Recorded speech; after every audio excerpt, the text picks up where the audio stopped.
Hi there, and thanks for joining us for this webinar on how to create a culture of thinking in the K-8 classroom. My name's Francis Vigent, and I am a founder and CEO here at Know Adam. I'm also a former teacher and spent close to 10 years in the classroom. Actually, the K-12 classroom, I started as a high school math teacher and ended my career as a K-6 elementary STEM specialist. So when we're talking about creating a culture of thinking in the classroom today, we're going to be talking about it as, or sort of from the perspective of teachers and students and administrators, and in the context of the new next generation science standards. And if you're from an adaptive state, you can sort of lump yourself in there and say as an adapter of the next generation science standards. Now, kind of jumping in here, our agenda is kind of looking at a culture of thinking from the perspective of why we ask students to think, the actual impact of thinking, how we think, and the keys to creating a culture of thinking in that kindergarten to 8th grade classroom. And really, if you're an administrator dealing with high school or a high school teacher, many of these things still apply. If you're on the live session, you'll notice on the right-hand side of your screen, there's an area for questions, and I would be happy to take some questions. I'd be happy to take some questions as we're going along here. And without further ado, let's jump in. So why we ask students to think, and are students thinking? Most of the time, what people will think of is Bloom's taxonomy. And as we're getting into today's discussion, what I'd like to do is call your attention to a particular text called Making Thinking Visible by Ron Rickert, Mark Church, and Karen Morrison. This is sort of an anchor text that I would recommend for this discussion. A number of the quotes and pieces that I'll be discussing today come from this text and research related to it and Project Zero over at Harvard. But what this text does is really challenge what we think of as the tradition of Bloom's taxonomy and higher order thinking. And so what I'd like to sort of suggest to you is that Bloom's taxonomy, what we've all been taught, is this sort of order from lowest to highest order of thinking is probably inaccurate or wrong. It's not necessarily supported by research, and it's sort of a working theory. And so what we've seen over time is Bloom's taxonomy sort of continually refined or revised. So it's gone from sort of this hierarchy to something that's kind of ordinal. And what we see a lot right now is that folks are talking about Bloom's taxonomy sort of from remembering to creating in that same sort of hierarchy, with one required before the next stage can be achieved. And what I would suggest is that it's actually entirely opposite. So when you look at this arrow, that really it's through creating and evaluating and analyzing and applying that we come to understanding, and through understanding and networks of understanding, we're able to remember what we've learned. But the issue which this book, Making Thinking Visible, brings up is, are students learning to think? And so in the elementary and middle school and high school science classroom, we have to revise Bloom's taxonomy again because things like creating, evaluating, and analyzing are happening simultaneously. And what this text, Making Thinking Visible, brings forward is that thinking is all about developing and deepening understanding. So understanding is not sort of a stage in a multi-stage process or a step in sort of a pyramid or a layer to go through, but really what it is that it's a reason for thinking. Okay, that we think in order to develop and deepen understanding, and that understanding is, and I guess also solving problems, answering questions, and forming judgments. That's what an understanding allows us to do. It enables us to better solve problems, to better answer questions, and to better form judgments. So as we kind of think about that, what's really the impact of thinking is it's enhanced student engagement and independence. Okay, that's why we ask students to think sort of in another level. It's not just to develop an understanding. We're developing an understanding because we want to develop student engagement and independence. Why is this important? Well, a nuanced understanding is what differentiates a novice from an expert. So if you kind of look at it as a spectrum or continuum, that a novice is somebody who lacks a nuanced understanding. We have a very basic understanding, a very surface level understanding. An expert is somebody who has developed nuance around an understanding and depth of and that's what gives depth to understanding. And so that's what makes them an expert, or more of an expert than another. Identifying engaging opportunities to solve problems, answer questions, and form judgments is a result of that engagement and independence on students' behalf. So a lot of times, and we see this especially in, I would say, beginning in middle school, where people in a traditional model of instruction struggle with getting students to engage, or getting students to problem solve or answer questions or form judgments or see the opportunity. And a lot of the reason for that is that instruction is not structured around requiring students to think. There's no opportunity to think in the classroom because instruction in that classroom has been a projection of information. Okay, and then sort of among the same group, we'll often see sort of a frustration around delivering, or a lack of students delivering strategic responses. And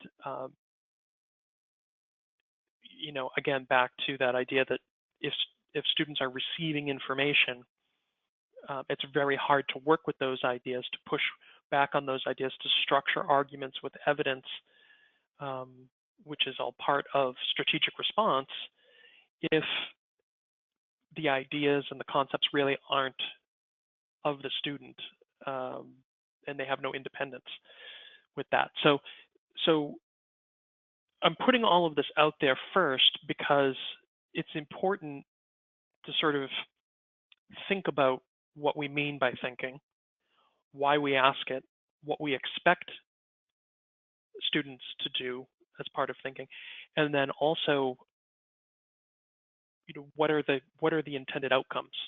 Okay, why is it useful? And that's what I'm getting at here. So one of the issues, and sort of at an adult level right now with making sound instructional decisions, is that you know, despite the fact that a lot of this culture of thinking, of what underpins it, the research and so on, goes back into the early 2000s, some of it goes back into the 70s and so on. It's not particularly new. What's happening under the current standards, particularly in science right now, and I would also argue under Common Core, it's happening in ELA and math, is that with these shifts, students are required now to think. They're required to work with ideas, their own ideas, and so there's a required shift in instruction and in the instructional setting, and that's where we get to this concept of a culture of thinking in the classroom, which schools and districts and practitioners are not well trained for in many cases. And so I really enjoy this quote by Angela Duckworth, where she says, the novelty for the beginner comes in one form and novelty for the expert in another. For the beginner, novelty is anything that hasn't been encountered before. For the expert, novelty is nuance. And right now, despite all the research has been out there, with these shifts in standards, we're seeing shifts in testing, and it's starting to permeate through administrative levels down into the classroom, that thinking matters, that how you teach your curriculum matters, and that what the mastery of these new standards look like is different. And so as that realization is happening, we have a lot of folks who haven't been trained or so on and so forth, who are at a beginner level and who are kind of maybe wowed by the marketing around a lot of e-texts and things like this. But at the end of the day, is a program really going to create an impact? And the answer is no. It's instruction that makes the impact. The program basically enables that instruction. So the question is what you are purchasing, what you're developing, what you're implementing, going to enable the type of instruction that is expert level? Okay. So, a lot of things going on right now. So a big question is, how do we think? When we ask students to think, what should really be going on in their minds? And so what I really enjoy from, again, back to the text, Making Thinking Visible, are the 8 thinking moves. Okay, these are considered high leverage or very powerful moves. It's not a complete list. There's more than 8 ways that people engage in thinking. But when students are engaged in thinking, particularly in the science classroom, they need to be observing and describing what's there. And observing and describing what's there is not just of a diagram or of something hands-on. Observing and describing what's there is in what we hear, in the words that we're reading, building explanations and interpretations, reasoning with evidence that we've collected or extracted in order to build that explanation or that interpretation. Making connections between different ideas among our peers, our class, our discussion, different lessons, different years, different experiments that we've engaged in, different conclusions that have happened, considering different viewpoints and perspectives, that it's possible from the same set of data that people could come to entirely opposite views or perspectives. So are we able to switch our lens, and are we switching our lens as a way of engaging those ideas and those concepts in order to develop a strategic response and really engage at a deeper level? Capturing the heart and forming conclusions. What this means is looking at the big picture. What is really being asked here? What's really going on at a high level, and why is that happening? Forming a conclusion, again, based on the evidence with reasoning, so on. Wondering and asking questions. So going from the surface that we are at, or something that somebody's suggesting, and asking follow-up questions, and drilling deeper into the meaning behind their words, behind the observation, behind the ideas and connections. And of course, that's part of uncovering complexity and going below the surface of things. So these are, again, just 8, but these are 8 key things that we should be expecting as part of thinking, and they're things that students should be cognizant of and teachers should be cognizant of. Now, in the context of science, in the next generation science classroom, students are learning in 3 dimensions, and these thinking moves are vital to 3-dimensional learning. One of those dimensions that are particularly new for science educators, and even prior to middle school, where we have generalists, teachers who are teaching science in the elementary classroom, that students are not only learning content, but they're actually learning practice as well. Now, what is a practice? Well, those are skills which are core to the discipline. So when we think about the thinking moves, those 8, those thinking moves are required for students to be able to internalize and develop the habit of asking questions or defining problems, of developing a model to understand something, to plan an investigation independently, to analyze and interpret the data that's within a scenario or within their own experiment in that investigational phenomena. And so these are the skills, arguing from evidence and so on, constructing explanations, designing solutions, that are required for students to understand phenomena. So when you think about phenomena-driven instruction, teaching and learning, the phenomena is the real-world occurrence, and that drives teaching and learning because it's what we're thinking about. It's what we're digging into. It's what we're trying to gain a deeper understanding of by using our practices, but it requires thinking. And that phenomena it's a cluster. It's a cluster of practices. It's a cluster of content, and it's all networked. And so students are actually building a networked understanding, and that's what they're refining. It's not about disparate facts. Okay, so what this brings up is, how do we learn? Well, David Perkins' book Smart School on page 8, you'll see learning is a consequence of thinking. Retention, understanding, and the active use of knowledge can be brought about only by learning experiences in which learners think about and think with what they're learning.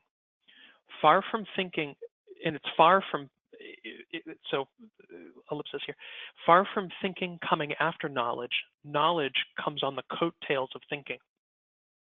As we think about and with the content we're learning, we truly learn it. So every time somebody tells you they need to pre-teach something, okay, that the students don't have the knowledge to engage in something, I want you to think of this quote, that knowledge doesn't come before, it comes after thinking. Okay, knowledge is a product of thinking. Learning is a consequence of thinking.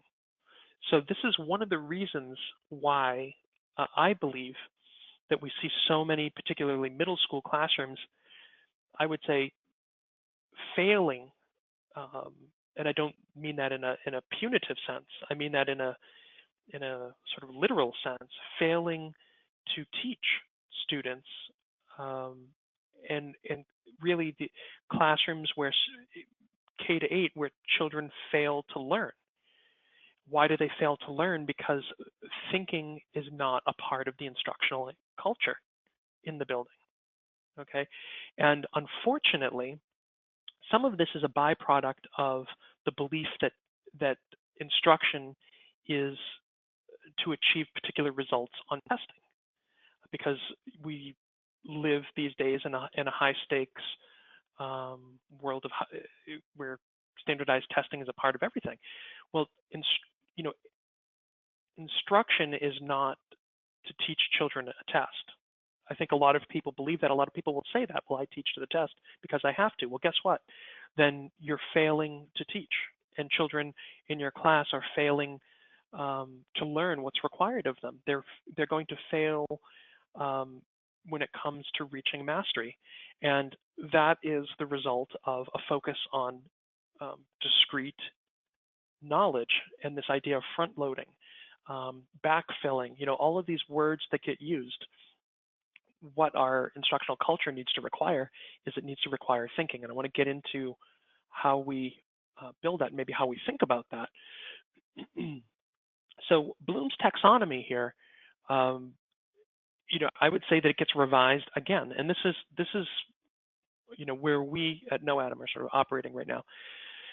And really, I would say, as a result of thinking about thinking and our own experience as educators here, and in looking at the highest performing classrooms among our users and so on and so forth, that the result of creating, evaluating, analyzing, applying, and remembering is understanding.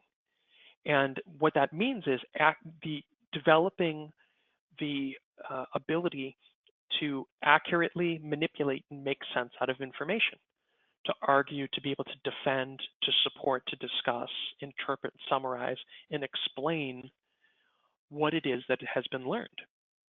Okay, in order to reach understanding, it requires various combinations and often simultaneous combinations of creating, evaluating, analyzing, applying, and remembering. And what's interesting is that it's an imperfect process. Nobody remembers everything. Nobody knows everything. There is a point in time in which everything is unknown. And the same thing, analysis is not perfect. All of the relationships that exist are not known, even post-analysis. The same thing's true of evaluation, of application, and even the creation itself. And so it's sort of this refinement that goes on as we as we come to understanding, it's really a level of understanding, which can then be brought to a new level of depth through further evaluation or further creation, or further application, further analysis, further research. That in this research is in the sense remembering, pulling forward into the present tense things that were discovered in the past tense. Okay. Now, when we think about how to create a culture of thinking in the classroom, one of the things I'd like to bring up is sort of this famous quote by Peter Drucker that culture eats strategy for breakfast. We're talking about a culture of thinking because I would suggest that many folks approach teaching, whether there is administrators or practitioners or even sort of educator prep programs, as a collection of methods. You have that sort of methods class when you're in teacher school. And, there is not necessarily a method for anything when it comes particularly to science, that we have things like scientific method or engineering design process, scientific process, which really what that's getting at is logic. How do we use logic to apply our thinking and our science and engineering practices to a problem, to a question, in order to come to a judgment or a conclusion which is informed by data that is pertinent to testing an idea. Okay, so the issue here is that there needs to be an instructional environment where that sort of thinking and engagement can happen. And so the culture that we're talking about when we talk about culture of thinking is a culture among teachers and a culture among students, and one produces the other. So that's why I'm starting with a culture among teachers. And this is a quote by Vygotsky from 1978, which I think gets at the heart of how and why we teach and the importance of the culture of instruction. The idea that children grow into the intellectual life of those around them, and that school is no longer about the quick right answer, but about the ongoing mental work of understanding new ideas and information. So do students see us as teachers as an image of thinkers and learners, ones that they can sort of imitate and learn from? Or do they see us as sort of the enforcers of a recall environment? The ones who make us be quiet, the ones who tell us the things we need to remember? Or are we as teachers, or do they view us as learners ourselves, people who struggle with things, who try to uncover meaning, who try to listen and try to distill meaning from what we hear and clarify understanding and get to the heart of what's really there? So when we talk about culture, what we're talking about at a teacher level here is behaviors and values and expectations of that tribe. So think of your school as a teaching tribe, a tribe of teachers. Those teachers may be administrators, they may be teachers with an actual classroom of students or sections. Okay. The culture is the behaviors, values, and expectations that are common among the individuals in that tribe, and also the behaviors, values, and expectations that are acceptable among the members of that tribe. Okay, so if it's acceptable to walk into school after the students, that is a behavior that's acceptable in that culture. If it's acceptable to go into a classroom for an observation and only stay 5 minutes and walk out when you get bored, or to talk in the back of the class, then that's something that comes to be expected, or behavior that's acceptable. If surface learning is something that is okay, then that's, or if that's, the depth of learning that's valued and nothing more, then that's one of the values that's shared. And the reason that happens is if the value that's truly internalized among that tribe of teachers and administrators is something different, then what happens is anybody who doesn't match the tribe in terms of behaviors, values, and expectations for learning is somebody who gets corrected by the tribe. They get counseled by the tribe. They get coached by the tribe.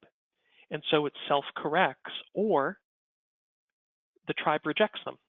And that means that essentially, they get poor reviews. They move on, okay, from that tribe, because what they deliver in terms of behaviors and values and expectations for students and of themselves doesn't match.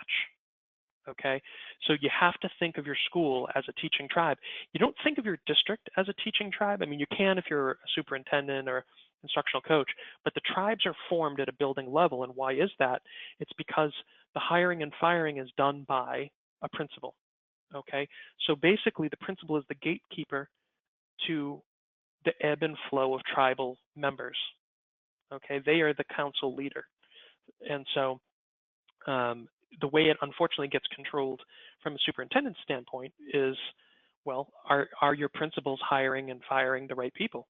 Are they promoting the right values? Are they coaching teachers to deliver the type of instruction that is creating the culture that you want at a district level? So, I hate to talk in sort of crude terms like hiring and firing, but these are the basic mechanisms of an organization, and how these things form and perpetuate. So some of the traditional tribal behaviors, values, and expectations under the prior standards when it comes to science, but this could be true of math, if pre-Common Core, and if there's a misunderstanding or poor culture around new standards of math and so on, this may still be happening. Okay, so let's take a look. So what we talk about here in terms of traditional model of instruction is that the idea that a teacher is a content specialist, regardless of whether they're an elementary teacher, they're the adult in the class. They're the ones who are, in a traditional environment, they're judged by their ability to explain ideas to children, and to do so in a way that the children are excited about it and they remember it and they're able to re-explain and recall it. Okay, and that's how for decades and decades and decades teachers have been sort of evaluated. Okay, but it's different now. I'm going to get into how that's different. Now, I mentioned earlier that the principal leadership sets instructional culture. That's because they're the ones who own the vision. When they're allowing people into their school by virtue of hiring them, and those folks join a tribe, they have built a tribe around why we're here, why we engage in our work, or how we engage in our work, and what is acceptable for classroom practices. Okay. I love this quote because I think it really sums up what instructional leaders and traditional instructional culture struggles with.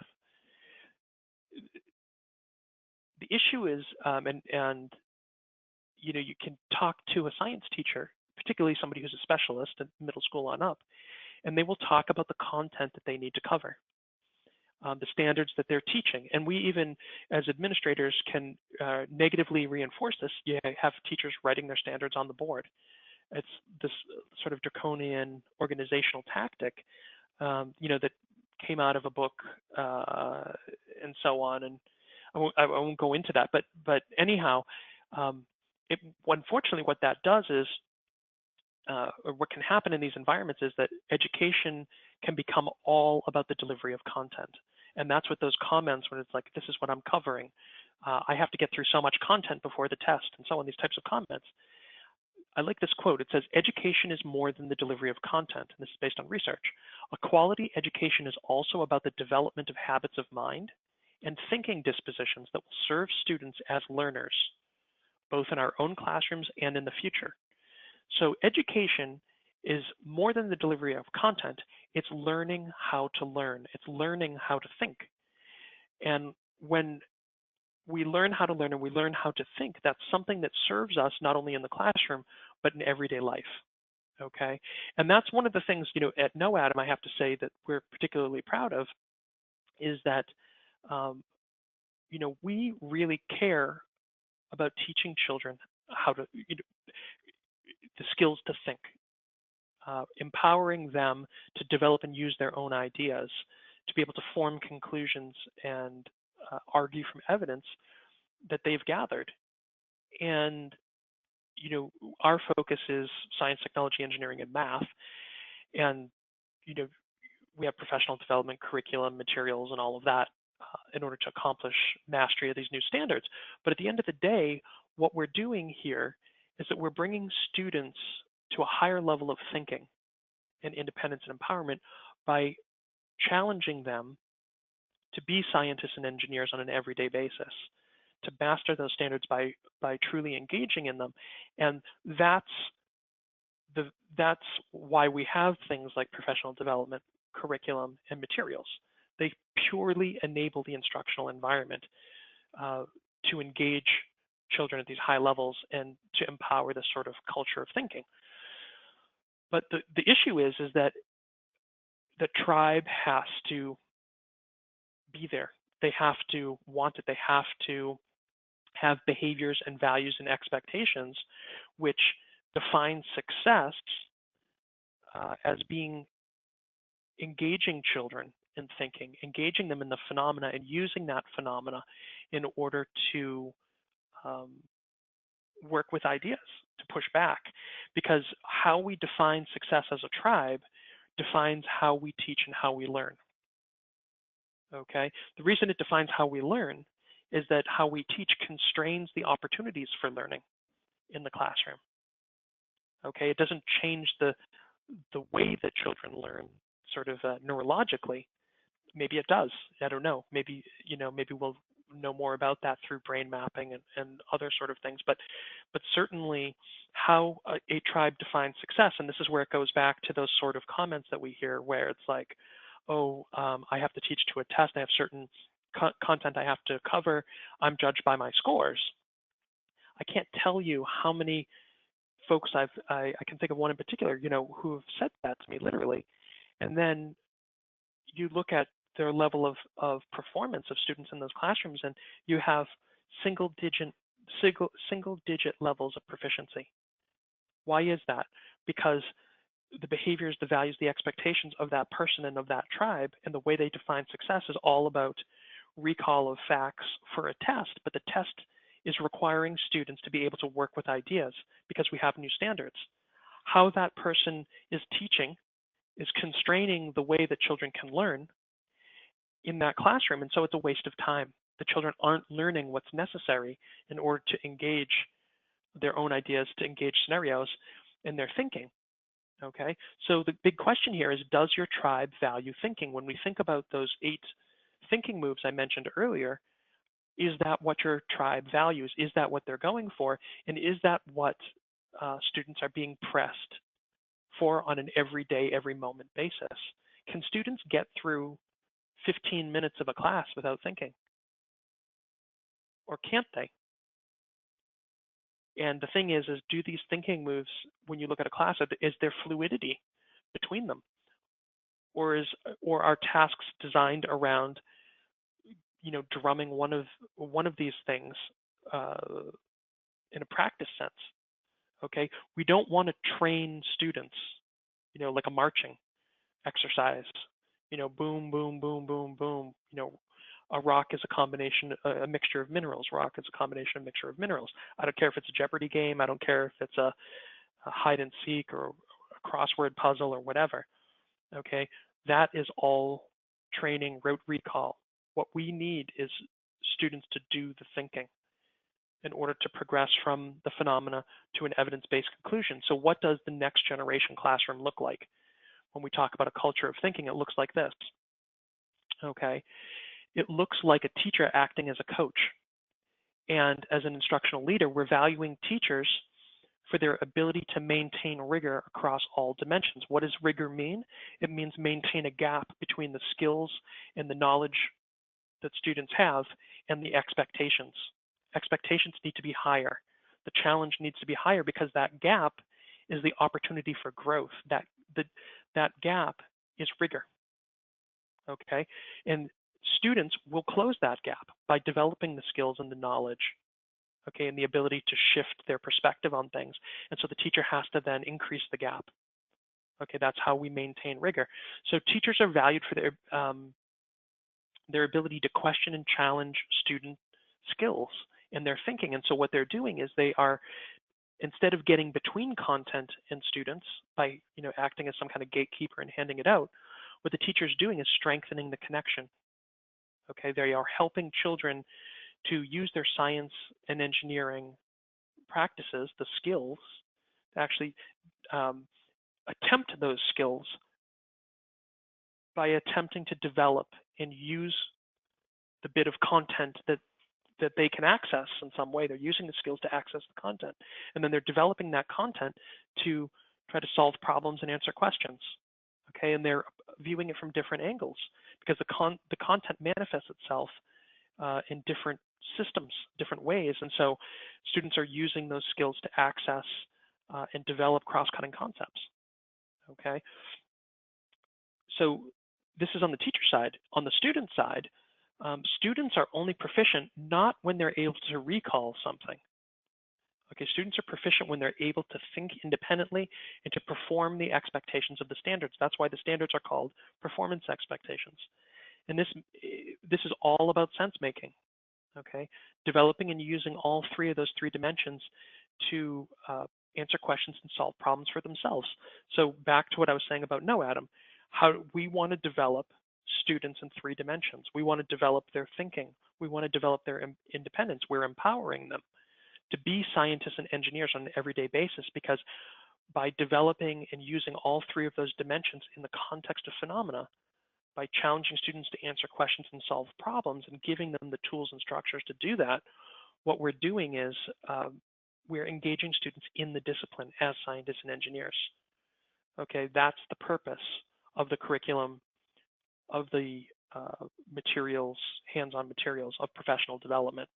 Okay, that's how children come to mastery, and that's why, and you can see it in the model, when you remove the teacher from this situation, a student retains their skills and their ability to develop and use content. So picture a test. The teacher's not there to hand out the facts and so on and so forth. The student needs to rely on that connection, which this arrangement really strengthens. Okay, so keys to creating a culture of thinking in the K-8 classroom. Number one, it's the learning experience should and must require continuous thinking on the side of the student, but also the teacher. Okay, everybody should be thinking. So this isn't something that can be scripted, right? Because we all think a little differently. We all observe different things. We all fixate on different aspects of something. Number two, the ideas should be personal, concrete, and real to everyone. Okay, there's no sort of minimizing an idea because that was one person's idea or that was the teacher's idea and so on. And these ideas, when I'm talking about this, okay, all of these three things that you're seeing, this is the students. The learning experience is an experience that the students have, not the teacher. The teacher can have a learning experience too, but it's not all about the teacher, it's about the student's learning experience. The ideas that are personal and concrete and real are the student's ideas, not the teacher's ideas, not something they typed up, printed out, and gave to the kids. Okay, it's something that is emanating from those kids. And they're not just emanating from the kids. What are they thinking about? They're thinking about the phenomena. Okay, they're refining that phenomena into a network of three-dimensional understanding all year long. Okay, so the students are having ideas, and where are those ideas coming from? The phenomena that's real world, and the students are refining those ideas into their own network, okay, of three-dimensional learning. So when I say three-dimensional, what I mean again is skills, content, and the lens by which we view it, cross-cutting concepts, science and engineering practices, and disciplinary core ideas. This is not about covering content, right? Back to that quote I mentioned earlier. Okay, it's not about the delivery of content.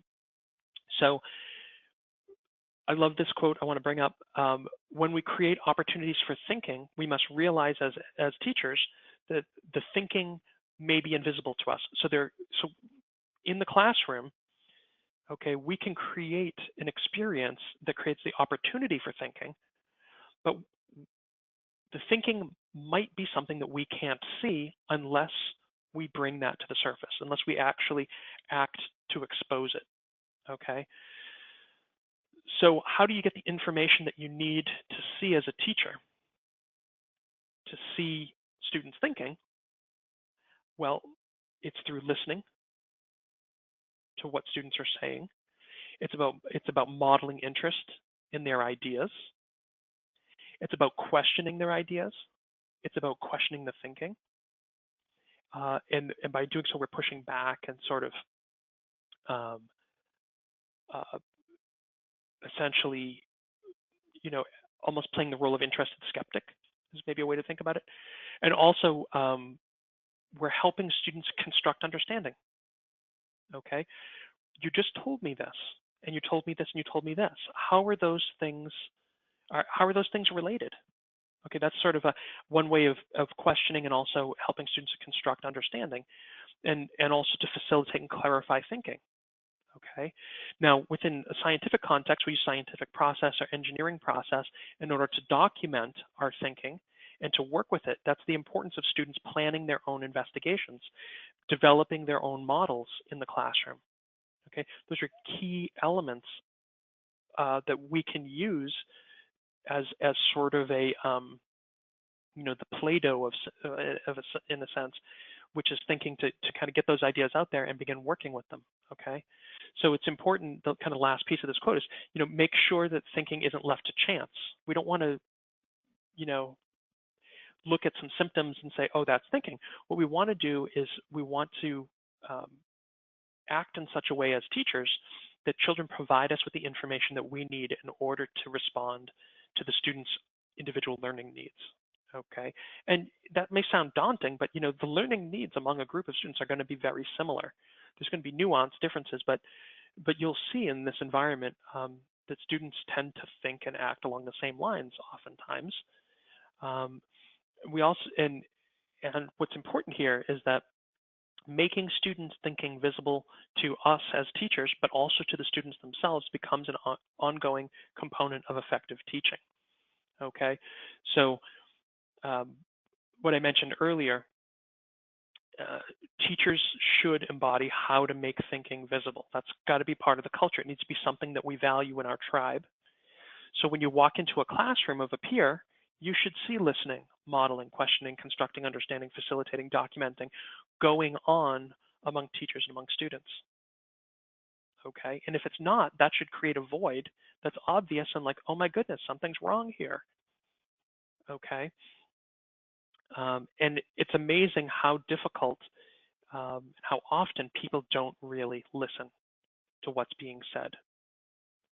Okay, you can sit in a room and do a simple activity as adults, just put up a picture, and you could do a think wonder circle. First person thinks something about that picture, and the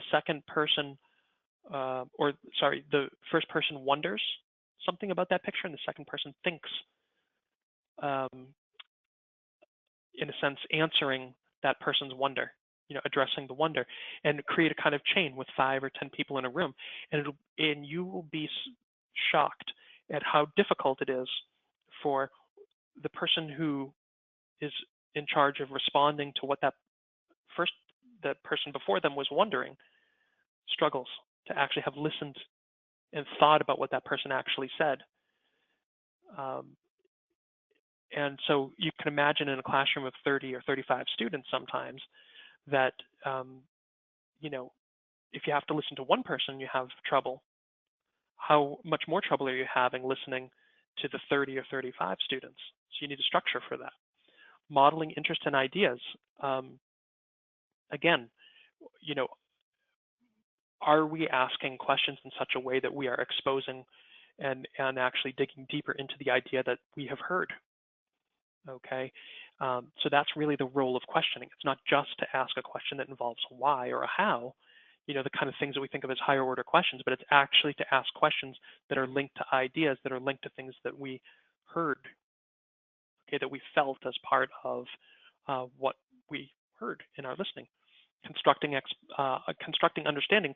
So these are all skills too that are not just things that we are embodying as teachers, but these are things that children are learning to do too, because they will begin to listen to each other and listen to you, to question each other, to question you, to construct understanding amongst themselves and between themselves.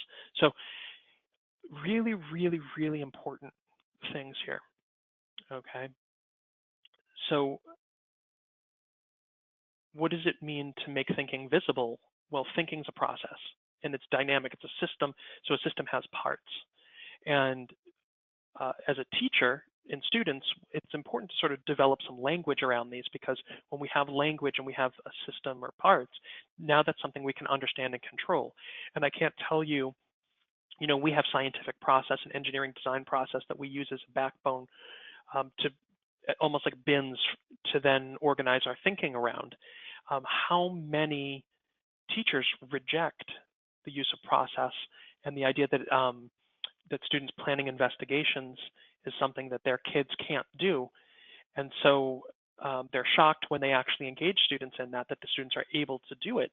And in fact, it brings their performance and their retention, their understanding and their what they can remember, what they know, to a whole new level. Okay. So it's important that we engage students in that. And in the process, that this language involves identifying and naming and pushing and activating and using and refining thinking. Okay, so things like, you go back to those thinking moves, you can see them, identifying that, I appreciate that connection that you've made.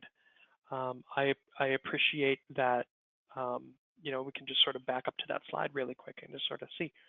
I appreciate that you are reasoning with evidence, that you're making a connection between this lesson and the prior lesson.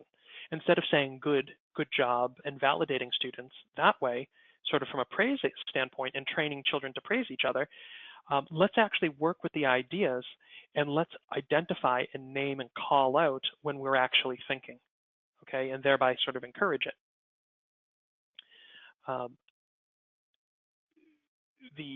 Just getting back here. So the classroom, when we think about that environment and the culture that we're creating, it's a place where students develop and refine their own network of understanding. And it's a network of understanding about phenomena, because again, I'm talking about science here, the new science standards, and they're doing that through their own ideas, thinking about the thinking that they are doing, and using the science and engineering practices, the discipline-specific skills, okay?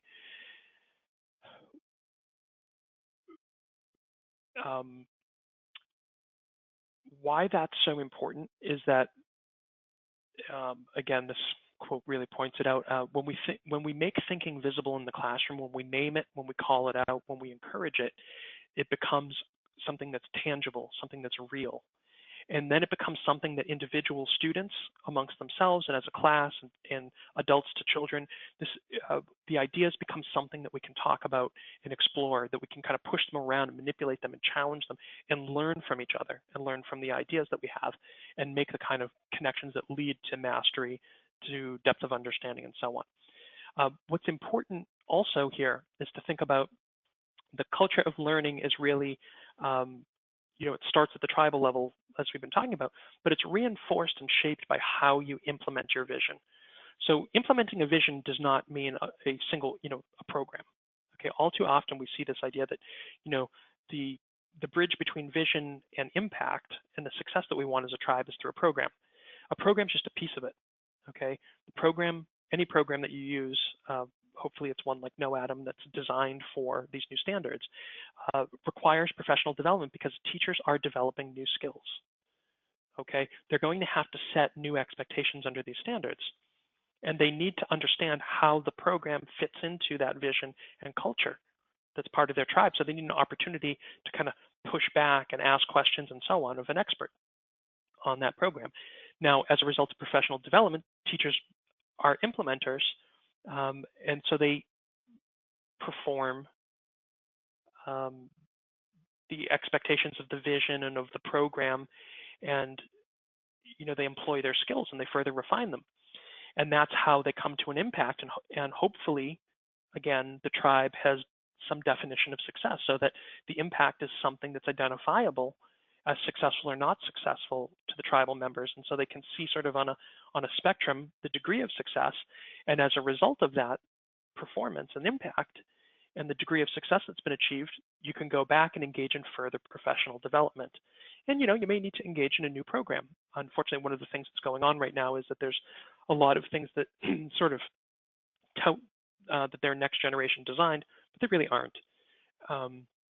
They're modules or ebooks or things like this that can be, quote unquote, taught in any order, or quote unquote, adapt to your practices or your teaching style and all of this. I have news for you that may not really be news. Skills are not something that are developed by accident, and they're not something that are developed instantaneously. There's an intentional nurturing process, which is why the articulation of standards and lessons and content and skills is so important and so fundamental to maintaining and growing a culture of thinking in the classroom, and empowering teachers too to really be their best. Everybody comes to work trying to be effective and wanting to transform the lives of the children in their care. So, this isn't, condemnation of teachers. I think what this is all talking about is really having systems, school systems, and really by that definition, systems of schools and professionals that are coming together around values and behaviors and norms, which are then, reflected in the instruction that we have in classrooms. So just wrapping up here, I got 2 slides, and I'll take any questions if there are any still out there. I apologize, we went over time a little bit.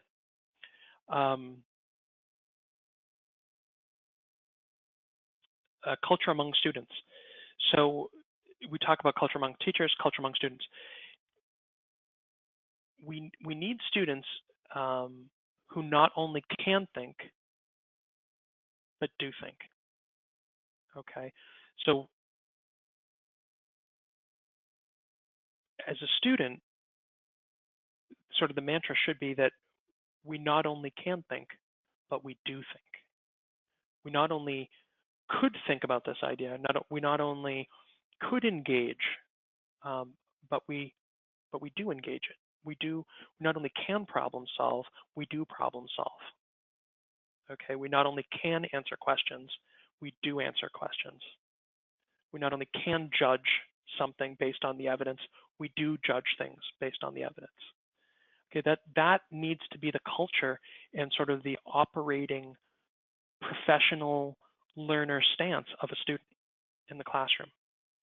So as the culture among students, does your instructional environment force thinking? Do students come to class knowing that the way that we do science and engineering is by engaging in these kind of thinking moves? Okay? Or is it the kind of thing where I can do my do now activity, and I drag my feet on another worksheet with a student? I'm going to get the thing that my teacher passed out. I'm going to read it, fill in the blanks. Okay, and I'm going to practice what I'm required to practice and try and remember it and walk away, because that's devoid of thinking. Okay, and one of the things that is always kind of funny to me as a teacher is that the kind of look that I get from students when I'm forcing them to think is almost the same kind of look I get from students if I catch them doing something they're not supposed to do. Okay. If they were the kid that stuck the gum under the desk, they get that look when you say, gee, who put the gum under the desk here? And they kind of get that look like, oh, I did. How am I going to get out of this? Okay. What they're doing in that moment, how they're going to get out of this, is making connections. They're trying to develop some reasoning with evidence and, help build an explanation or interpretation for what I've observed and try to get themselves out of it. Well, when students are forced to think in the classroom, a lot of times they get that kind of bewildered, uh-oh look, but that's okay. That is part, that's part of the process. Okay, that's in some ways how you know that you're forcing thinking, and the goal of this environment and of this classroom, of this culture among students is that, the kind of like, what's the connection? What's this? That's normal. Okay, that is a productive struggle. And that's how progress is achieved and how understanding is achieved. And that's how we come to a higher level, and that's how we come to success. Okay, so it's important, and I'll leave you with this before I look at questions, is that we as teachers must acknowledge that when we reduce the amount of thinking we ask of or that we require of our students, we reduce the amount of learning as well. Because learning is a consequence of thinking. Okay, thinking should be a tool that students can identify and understand that they have at their disposal and can use to solve problems, to form judgments, to answer questions, and to understand the world around them. That's the ultimate value here. Okay, so just going to scroll through and see if we have any questions that are in here. Let's see.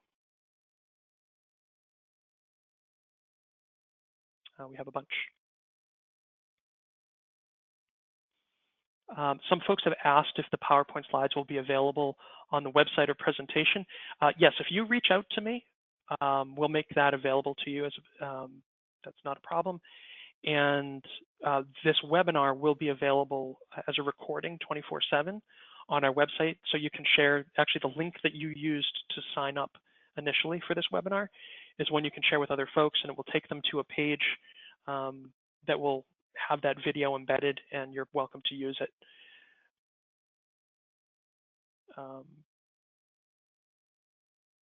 Some other questions in here.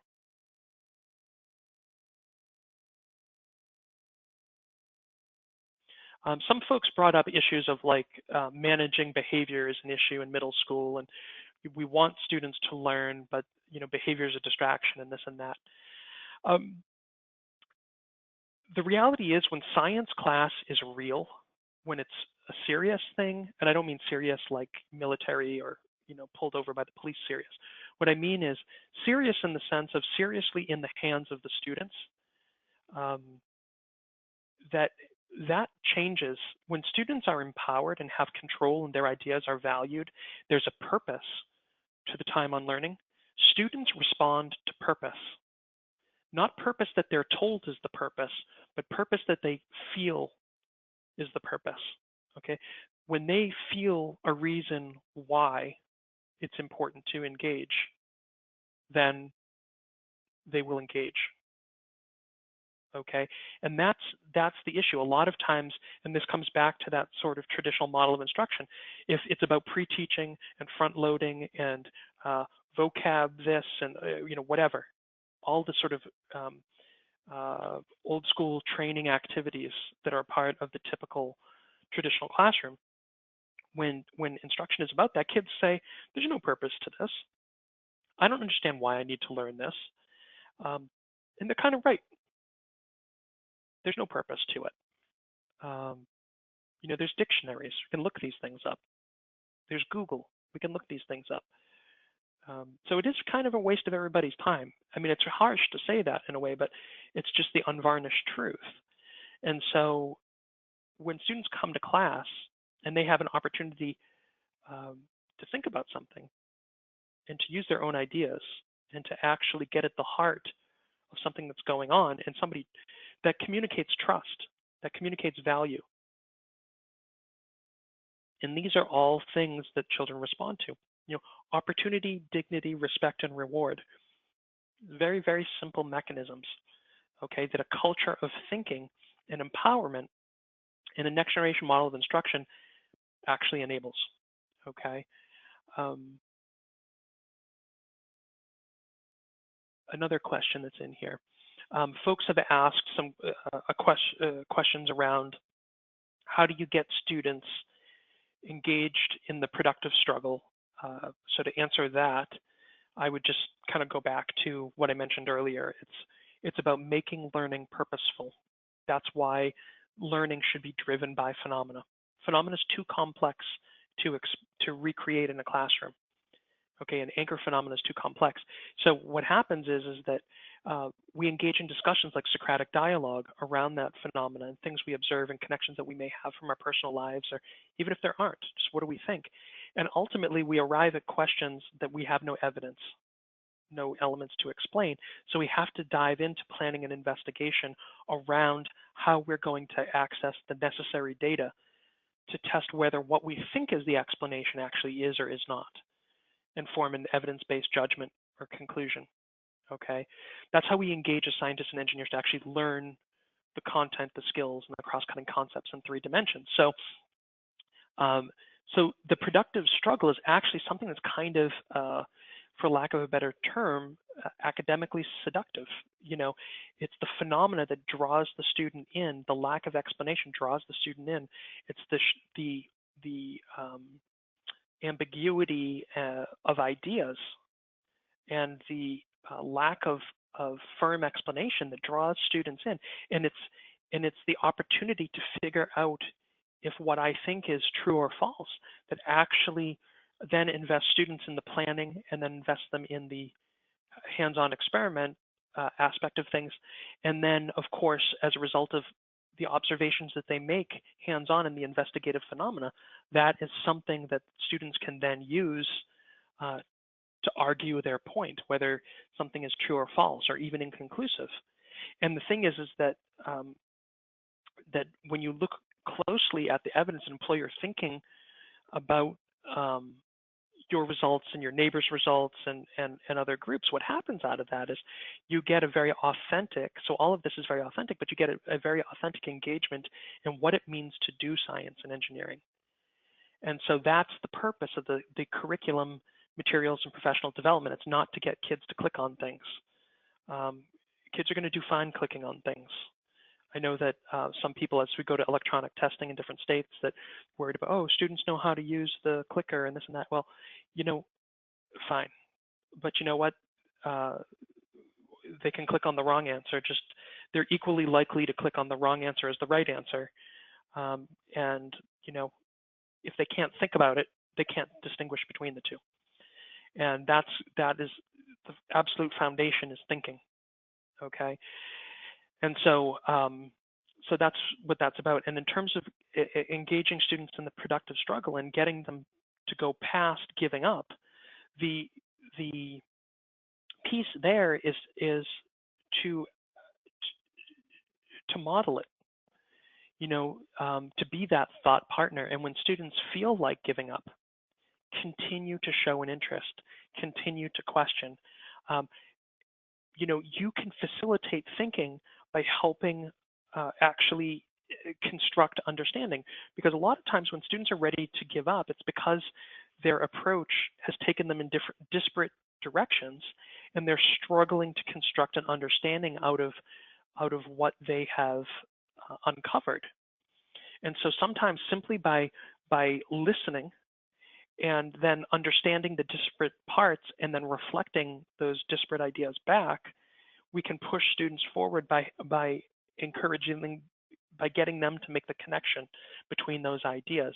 You know, it's just like being a teacher in the classroom. They're operating in isolation. They're operating in their own minds, or you know, it's them and their partner operating together. So that's the great opportunity and the very skillful role of a teacher in these next generation classrooms. And what it means to really have a culture of thinking is that we're stepping in there in that role of helping to facilitate and clarify thinking, construct understanding by shifting the cognitive load onto the student, but then being at their side as a coach. Well, what do you mean by that? Here's what you wrote. Here's what I heard. Here's what you wrote. I'm going to read it to you. Okay. Now repeat what you just told me. Okay. I'm hearing 2 different things. Are you hearing 2 different things? Here, I'm going to repeat what you wrote, and then I'm going to repeat what you said, and I want you to listen. And then the student goes, oh, I see what you mean. Okay.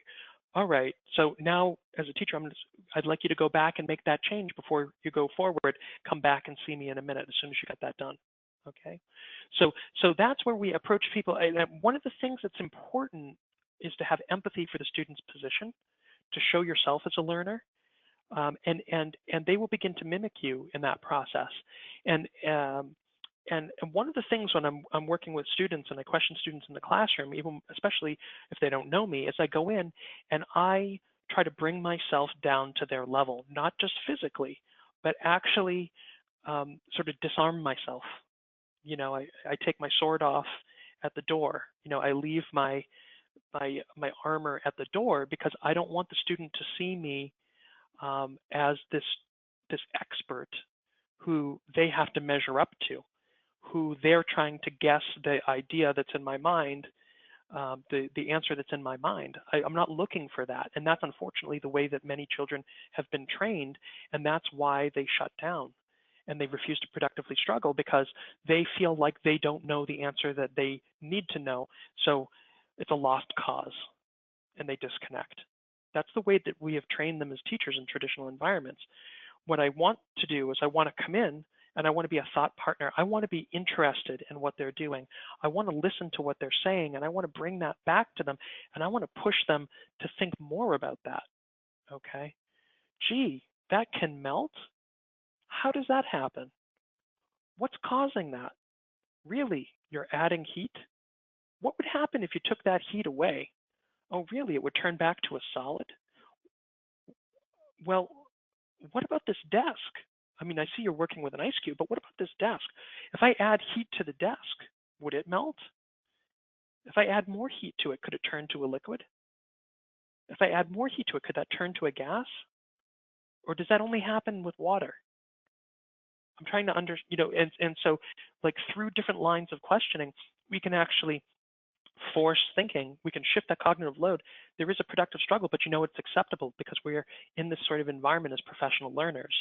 And as a teacher, I am modeling what it means to be a professional learner by being inquisitive and engaging in those things that we talked about earlier, but also I'm expecting that of the students. And what you'll see, and the importance of this is, when I kind of go back, I'll just flash that slide up here again for you really quick. As I mentioned earlier, that listening and the modeling and the questioning and constructing, understanding, and so on, these things are things that I'm not only embodying as a teacher myself, but it's something that students will begin to embody because that's how we do science on an everyday basis. That's how we get progress. That's how we achieve a grade. That's how we are considered to have attended or participated.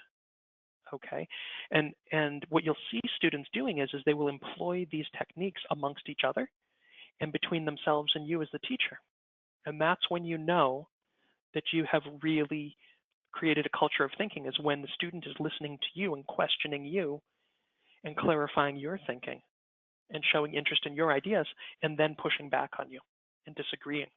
And that's where we will, you'll see those next generation science and engineering practices coming to light, because they're going to argue from evidence that they have. They're going to analyze your ideas and they're going to interpret the data that you're presenting, and they're going to come back and argue it with their own.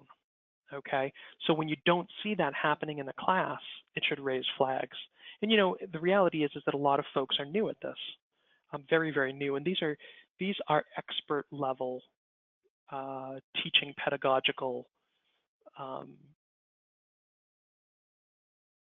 tools. And the thing is that they're not expert in the sense that you need to have a 30-year career in order to have gotten there and have these techniques, but they're expert level in the sense of you need to be aware of the nuances of how and why students are thinking in your class, and really the environment and the opportunities that you're creating through those experiences to actually get kids engaged in actually thinking. Is thinking a part of your class or not? And I have to say, I've been in hundreds and hundreds and hundreds of elementary and middle school classrooms, and I would venture to say that it's probably 5% or less that I walk into and actually thinking is required. And that tends to change over time because, again, the context that I'm walking into a classroom is as a support role and as a coach and so on in professional development. But, it's very common for students to be put through time on learning where thinking isn't required. So I would say be an interested skeptic in your classroom, in your practice, and in the instructional culture in your school, and really prosecute that. Think about it, reflect on it. Is it possible to go 10 minutes or 15 minutes or half an hour through a class as a student and not naturally engage a thinking move? or multiple thinking moves in combination. Okay. Well, thank you very much. I appreciate, I'm going to have to cut this off here. I appreciate your time and interest in today's webinar. If you have more questions, if your question hasn't been answered, please feel free to reach out. Be happy to try to answer those for you. Again, if you weren't on the live session, please forward those along and we'll do my best to get back to you. Thank you again, and I wish you great success in making thinking visible in your classroom and creating a culture of thinking among your students and your teachers, because that's really at the heart of what these new next generation science standards are all about. My name is Francis Vigent. Thanks for joining me. Have a great day.